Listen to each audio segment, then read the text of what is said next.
Figure it out. Hello, this is Adam Koralik with Flying and Eating. Today, let's go somewhere and do something, and make sure to like, comment, and subscribe. Hey guys, it's Adam here. On the previous episodes of Flying and Eating, I made my way down to the US and British Virgin Islands. We are currently on the island of Tortola in the British Virgin Islands, and let the adventure continue. Good morning, day unknown. Welcome to the beautiful island of Tortola. That's where we are. In the British Virgin Islands, United Kingdom. Technically, United Kingdom. I'm tired. I actually slept very well, but I need coffee, and I'm going to go hit up this little coffee place and see how that goes.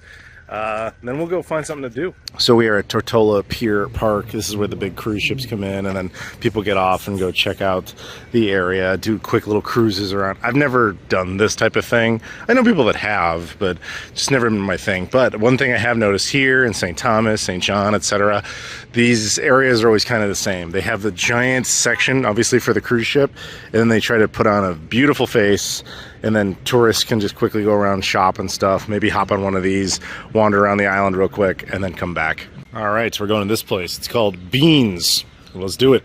Well, this place is popular. It was open for 1 minute before it was just hammered. What did I get? I got a flat white, just a type of coffee, and I got a sausage roll because quintessentially British. Fun thing about that, one of the women working in there definitely had a British accent, but I'm pretty sure she's just from the UK and then moved here. Now, the funny thing about sausage rolls, I don't even really like them all that much, but I'm doing it just for the British. All right, I went back to the hotel, took a shower, all that fun stuff. The coffee was good. Sausage roll was not, but I didn't expect it to be. I didn't like sausage rolls, but I did it just for the brash element of it. It's tourist food.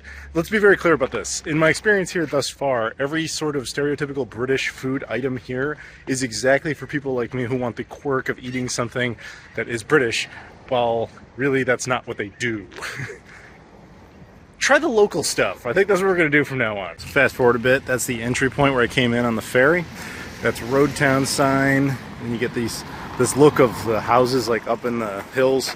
Oh, and in case it isn't obvious to you, all islands do this. They do not build infrastructure for trains or anything else, even particularly good bus systems. It's all about renting a car. It's really very sad, actually.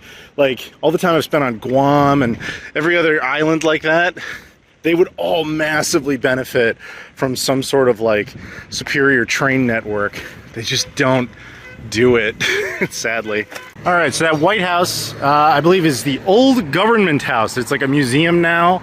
I'm assuming at one time during the imperial days, there was a governor, you know, who ran this territory for the glory of the empire.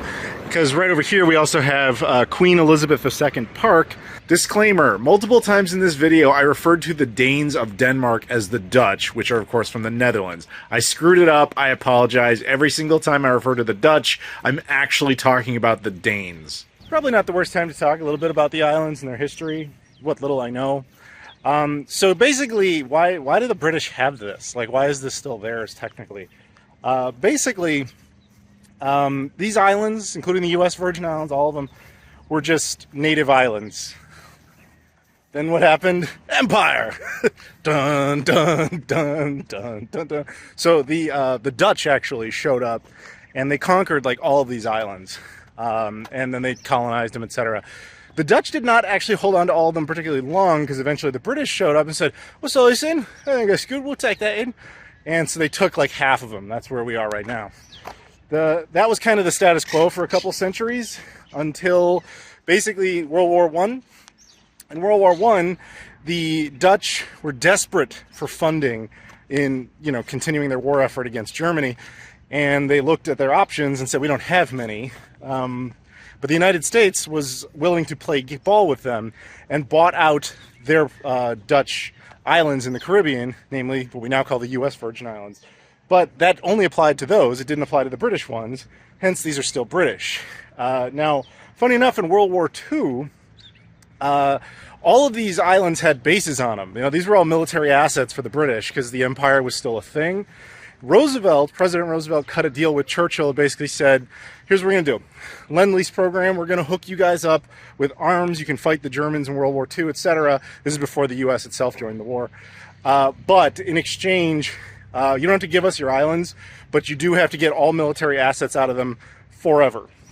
And to this day, that deal is an agreement. So these islands are not armed.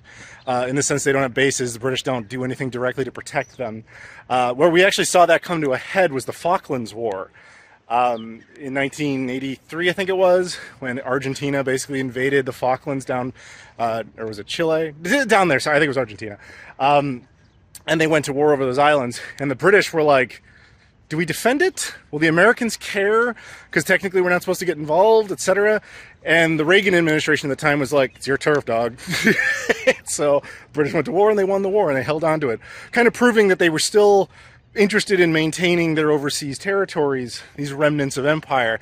And these islands, these territories, all of them have different pieces of history. I mean, you could talk about the British Empire forever, and the various different reasons they acquired this, that, and the other territory, and how each one either broke away or maintained or whatever. Then you have places that are Commonwealth realm, like Australia, where that's not part of the UK anymore, but it still technically obeys the Queen or the King. Whereas this, though, is not like that. This is an independent territory, but it is still considered sovereign British soil, and it has representation within the government there. I don't know how much power it actually has. If it's anything like the U.S. territories, probably not a whole lot. But all the same, it's a thing. So I'm sure the question would inevitably come up, like, what about independence? Do these people want to be their own thing? Do they want to stay part of the British territory? Do they want to be join the U.S.? Who knows?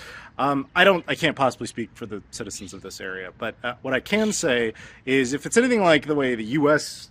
Territories are run, or anything really in the Caribbean, is there is a romanticized idea of independence among Caribbean countries, that everybody can be like Cuba, you know?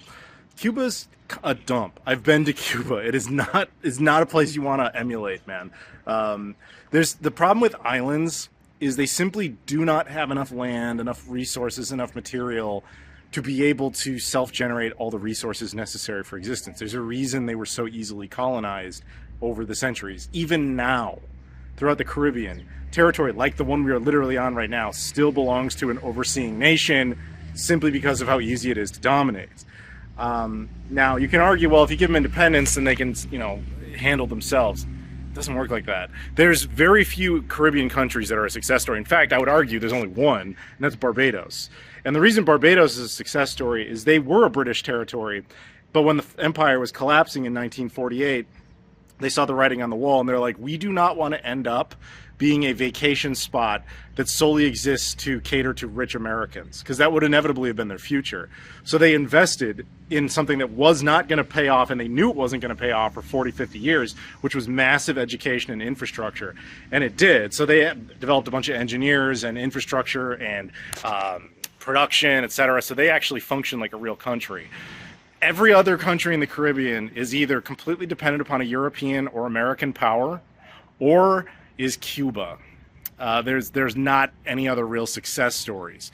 And you can point out, St. Martin's really nice. Yeah, St. Martin is half French, half Dutch. It is technically part of Europe, despite being in the Caribbean. The British territories, the American territories, they're all nice, but they have an overseer that takes care of a lot of their needs. That ain't the case with somebody like Cuba. Now, Cuba had its own series of different problems, but there's just not too many independent countries in the Caribbean, and the ones that truly are independent aren't really that successful outside of tourism, with the one exception being Barbados. And do you really want your country to exist solely on the whims of rich people coming down and giving you money? We learned during the pandemic that's not a good idea, because that can destroy entire countries' economies. So that's where these things sit. All these islands are in the same position, and that's really not going to change unless, they somehow unified into some almost European-like entity, but I don't see that happening either. So whatever. I can't speak for what the people here want, but I haven't really seen any anti-British sentiment here. I don't think it in any way really is a negative. Much like the U.S. Virgin Islands doesn't really seem to have any anti-American sentiment. Puerto Rico is a different situation, but whatever, I'm not going to go into that. But with the exception of Puerto Rico, the U.S. territories are pretty American patriotic places. For the most part. There's obviously always going to be exceptions, but I can't speak to the British territories, although Gibraltar, the other one that I went to, they seem pretty pro-British, but then again, they're in Europe, so that's why it's a pretty different position. Sega Pluto is sunbathing, getting a nice tan. I think he's enjoying himself. I want to repeat in case it isn't obvious. The island we're on is called Tortola. It is one of many British Virgin Islands, part of the British Virgin Islands territory. But keep in mind, the British have other territories in the Caribbean. They also have the Cayman Islands. They have Anguilla. I think there might even be others beyond that.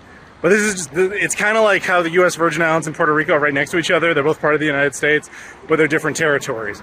Much like different states are next to each other, but they are part of the same country, but different states. Make sense? The difference is British territories are a little weird because they don't all use the pound. In fact, I don't know, maybe outside of Gibraltar, I'm not sure any of them do. Just a little bit of looking. This one officially uses USD. Bermuda uses its own currency and USD. Anguilla uses its own currency and USD. I don't know about the Cayman Islands, but I would imagine USD. I don't know about the Falklands. I don't know about a bunch of them, but I don't know, interesting. If you're all curious on territories, particularly the British ones, I would highly recommend looking into kind of post-World War II, everything that happened with them. You know, they win the war, obviously, but in 1948, the empire collapses, and after that, they start having to give away pieces. A lot of immediate territory gets turned over to, like, territory status. So, like, Canada, for example, in 1948 went from just straight-up British sovereign soil to territory, and it didn't become a country, technically, till 1983. Then you have other pieces that were just kind of held for different reasons, like Hong Kong, till 1997 when they had to give it back to the Chinese, and then cut a separate deal to hold it for like 50 years-ish. Then you have places like Jamaica and Newfoundland that had to be turned over. Jamaica gets independence. Newfoundland gets integrated into Canada. But then you have places like Bermuda and the Falklands and here where they've maintained being partially British. Then you have other ones like, just recently, the Indian Ocean Territory, formerly part of Mauritius, maintained independence. Mauritius got independence, but this one section remained the British Indian Territory, mostly because the Americans wanted to build Diego Garcia a military base on it, which now is being turned back over to Mauritius. And I think that is by far the most recent piece of former British territory to be turned over. But there's still a few other pieces where some places like Barbados, I think, finally took the Union Jack off their flag. There's lingering remnants of the empire, and it's curious to see which ones will last and which ones won't. I heard a whole bunch of British tourists. I guess they do come down here. So I just left burgers and crepes. I just had the crepe. I had an Oreo crepe. It was good. It wasn't amazing. You know, it was good. It was a serviceable crepe. A little cold, honestly. I'm not sure why that was. Maybe it's just too much stuff they covered it in. I don't know. I wanted to get a mint lemonade smoothie, but unfortunately they were out of mint, so oh well. I want another coffee, so I'm actually going back to that coffee shop because they had this one called a charcoal mocha. Didn't know what that was, but I googled it. It sounds baller. So I just left beans again. This is the charcoal mocha. I got the iced version. It's supposed to be like a coconut chocolate type of thing. I've never seen it anywhere. I had to Google what it even was. Good. Good is what it was. It is. Okay, this I like. If you ever have an opportunity, get one. It's time to give this old colony pineapple stuff a go. Let's try it.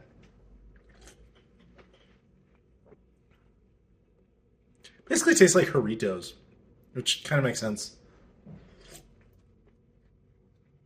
It's good though, I like it. It's not that complex. It basically tastes like a pineapple Doritos. There's really nothing else to it. Alright, it's been a few hours. I've been kind of relaxing in the hotel, enjoying the air conditioning, and it got really hot today, okay? It got up to like plus 30 Celsius, so I need a little break. It's cooled off a bit. The sun's going a little sleepy by. So now I can go out and enjoy more time on the town. What we're going to do is hungry time. We're going to this place called Naturally Tasty. I was told I had to go here, so I'm going to do that. It's got a lot of like local dishes, kind of semi-inspired by Italian dishes. We'll see what we come up with. Well, so much for that plan. They're open in the sense they will serve drinks, but that's it. No food. Okay, so we're gonna go somewhere else. We're gonna try this. It's bambouche. It seems to have a lot of like fish and other things. I say that's probably pretty good. Let's go for it. So I just came out of bambouche. It was very good. I had a lemonade, homemade, or whatever you want to call that, but they make it on site. I also had coconut shrimp as a little appetizer because I like that stuff. It's good. I think the one that I had in St. Thomas was better, admittedly. But then the main course thing was a salmon, an almond salmon with tartar sauce, lemon juice, etc., and sides of white rice and mashed potatoes. It was good, nothing exceptional. Honestly, the best thing that I had was probably the lemonade. Very good lemonade. Anywho, I think what I'm gonna do now, because it's reached that point where it's a little cool, it's nice. I'm gonna head back to the hotel and hit up the pool for a bit. Good morning, day, I don't know. But the hotel I'm at, the Village K, has a breakfast bar option, and I'm going to go with that today because I kind of want to enjoy that marina view, and frankly, it's easy. I think I'm going to do the Caribbean sunrise plate because the stereotype would be the full English, but I've come to accept just do the actual local thing, not the British stereotype. So the hotel I'm at is the Village K, and they gave me this coupon for either a free drink with alcohol or no alcohol. This is the no alcohol one. It's a fruit punch. I was expecting just like Hawaiian punch, but no, they like put effort into this. There's a little bit of cinnamon and stuff on orange and everything. Looks good. This is fantastic. I don't even really know what it is.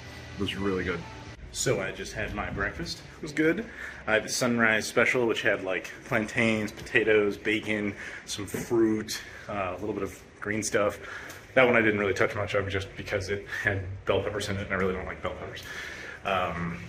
As well as eggs. It was good. It's a nice breakfast. And that fruit punch thing was ridiculous. I loved that. So very happy about that. So now what to do? I'm thinking relax a little by the pool. So I've been out of the pool for a while. I just came out of here. This is a place called the Watering Hole. I had water. I also had lunch. I had a very nice sandwich, just a little, I'd never heard of it before. They called it Don't Give a Fig. It's got like fig jam and chicken and cheese and stuff like that. Just a nice light little lunch. I was really happy with that. I would definitely check that place out. I'm having a great time here, but I do find it objectively hilarious that the sun is just so much more hidden over here than it is over in the U.S. Virgin Islands.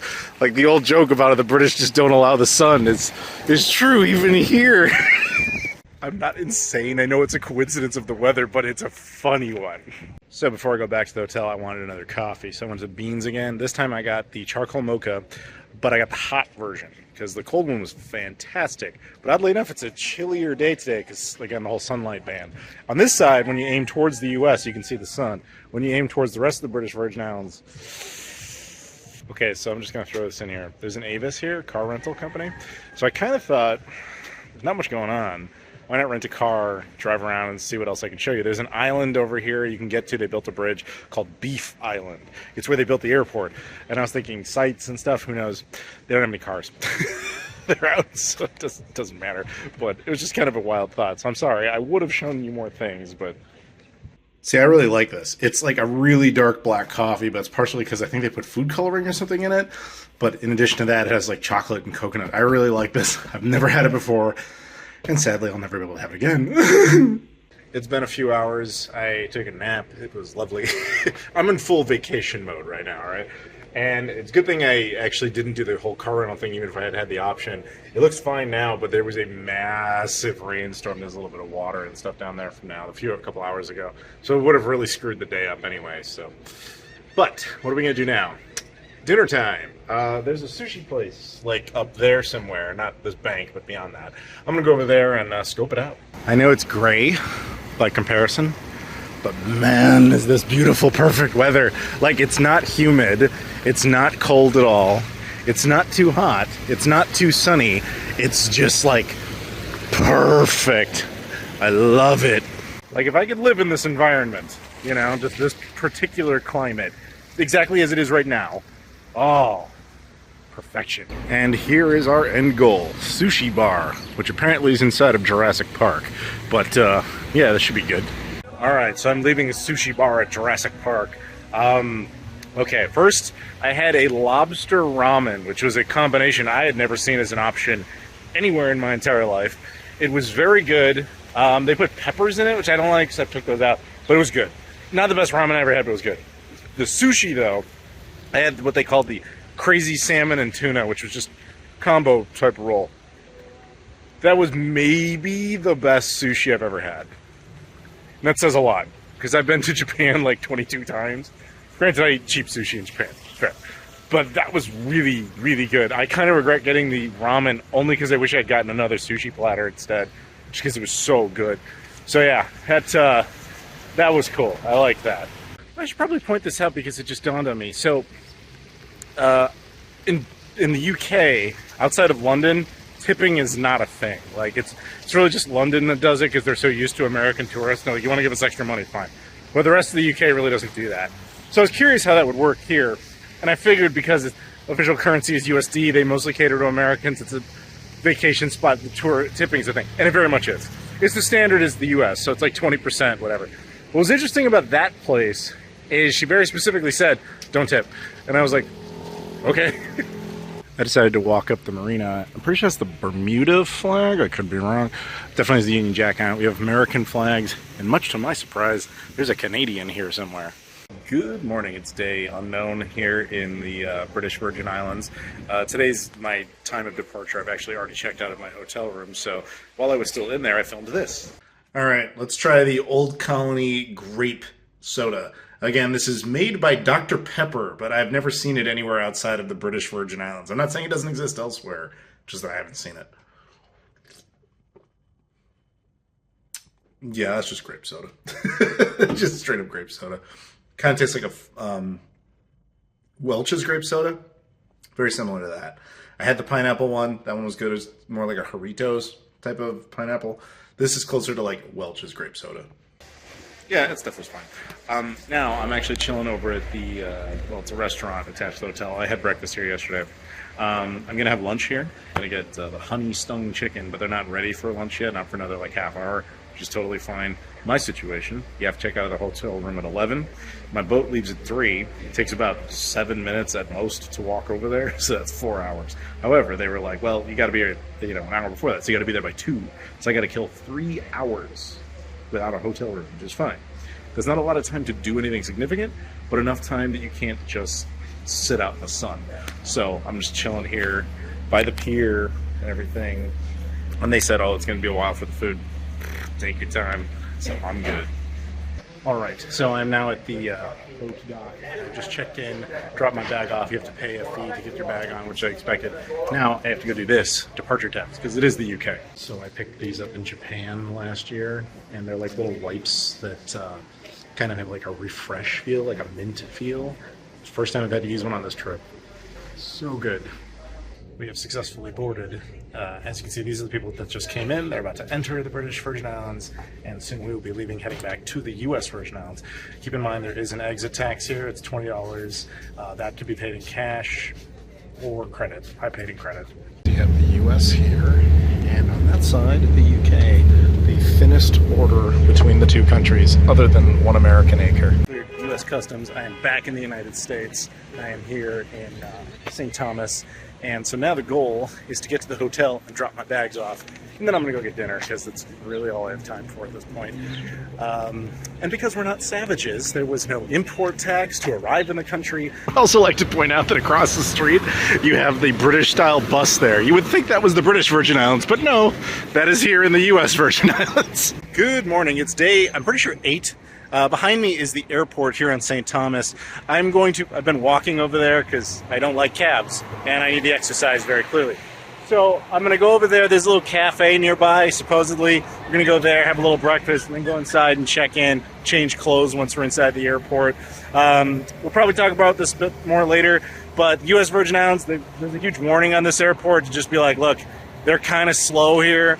And even though you're going from the U.S. to the U.S., there's still a border check because territory status. I remember going through this, so get here early. For the record, it is totally possible to walk from the airport into town. I just wouldn't recommend it for normal people, but I hate cabs that much. Behind me is the Emerald Resort Beach. Inside it is the Emerald Resort Cafe. This is a bunch of rich, elderly white people who are right next to the airport, who must be shuttled from there to there. The food was predictably not good. It was not even worth taking a photograph of, much less filming. I just got like a tuna wrap, but it was sustenance. Now, that said, I don't regret it, only because the airport has like one restaurant beyond security, and it's bad. bad and extremely expensive, even for someone who goes to airports. And I understand how insane airport food prices can be. Part of the reason I have a club lounge thing for United. Even that one's excessive. It's like, oh, $25 for some eggs. You know, it's like, no. So I'd rather do that than that. Not a whole lot open at this time out in this area, unfortunately. So we'll be at the airport in a couple of minutes, and I thought I would mention this now. I did mention there is a little bit of a border check between here and the mainland. One thing that's kind of interesting, and I don't know if this has changed, but they have a global entry / Nexus fast pass lane. Now what's interesting about it is they only accept you if you have the actual physical Nexus card, which is the same card you use to enter Canada. Now, last time I was here, they had the line open. No one was in it because nobody ever has that card.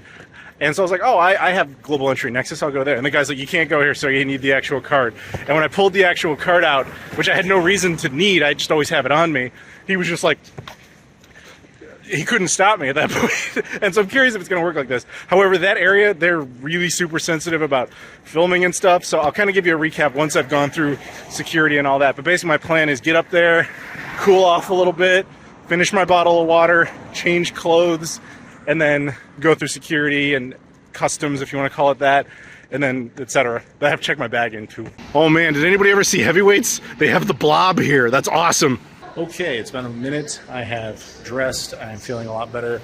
I'm waiting to check in. Keyword waiting. So they're not even open yet, which is very weird for United. I got to be very honest about this. So United operates at 4 of the 5 U.S. territories. The only one they don't operate at is American Samoa. Of the other 4, Guam is their highest priority. It's straight up a hub. The CNMI is next to Guam, and they're the only airline really that operates there, so it's important to them too. Puerto Rico is kind of shared between a whole bunch of different airlines. With the U.S. Virgin Islands, though, I feel like United only operates here so they say they do, because typically they only operate like 1 flight a day from Newark, and then on Saturdays they operate to a few other cities. It's just, yeah, if I'm honest, American Airlines dominates the U.S. Virgin Islands. Okay, so I just came out of there. We need to talk about this. So after I checked in finally, United tagged my bag, but they would not take it. They only take large bags. So you have to take it with you as if you're just going with a carry-on. So then you go into this first room, and that's basically U.S. Customs. Like, again, you're already in the U.S., but, you know, like I said, territory. So they had, if you look above, it's like U.S. citizens, you know, guests, ESTAs, all that sort of stuff, global entry. So I went for the global entry lane, except to realize those signs are meaningless because they have like the maze, and it's all just going to the same place for all the same people. Probably because it just isn't enough demand for any one of those things. So when I got up there, I had my passport, and I even had my global entry card or Nexus card. And so I asked the guy, I got both, what do you want? He's like, oh, let's go with the Nexus card, because he never sees those. So just scans it. He's like, all right, you good? That's it. That's all it took. So after that, I still have my bag. And you have to go through this like agriculture check where they basically scan your bag to see if it has like nuts or fruit or weird things. I had nothing like that. So it scans through, you take your bag again, and then you have to hand it to someone who works at the airport, and they give it to the airline. So now the bag is officially checked. After that, you go through airport security, and it's right, you use TSA pre-check. That's where you use the passport. And then they're just like, okay, you're good, and then here I am. This was the cafe I had been hearing terrible things about. But I mean, this is it. This is the entirety of the airport waiting space. Basically, each airline has like 1 gate. I think mine is 8.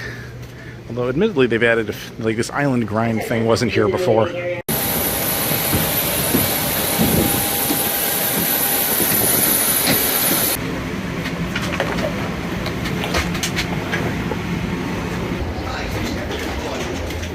Alright, so I'm officially home, back in Chicago.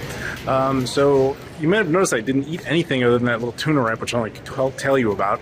On the flight though, this one, because I got upgraded to first class, I got a like little pasta thing. It was good, and it had this like banana pudding thing with it, which was like legendary good. I was happy about that. Anywho, I'm gonna go home.